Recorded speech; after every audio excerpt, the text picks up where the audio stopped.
Sanibonani Dumelang Majoro Bonjo Mambo vipi halala kwakuhle kwethu.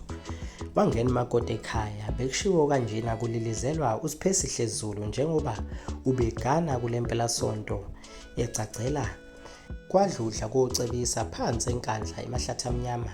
Abantu bebephume ngobuningi nosaziwayo nabaculi abahlukahlukene. UKhuzani ngomunye wabantu ababonakale ekhona kulomcimbi uzosingatha uzakwabo njengoba bebuye becule ndawonye nje. Le ntokazi yaziwa kakhulu lapha endimeni kaMaskandi ngoba singasho singananazi ukuthi ingabanye babantu abafike baliqhakambisa iqhaza labantu besifazane emculweni kaMaskandi, njengoba sekuyisitayela esingenile kakhulu manje ukuthi akube khona intombazane engomeni ihambisane nomuntu wesilisa.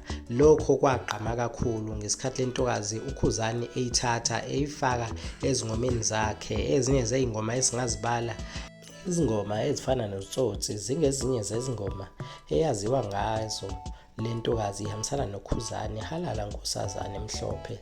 Siyakubongela, uzoziphathe kahle emzini, umphathe kahle umkhwenyana.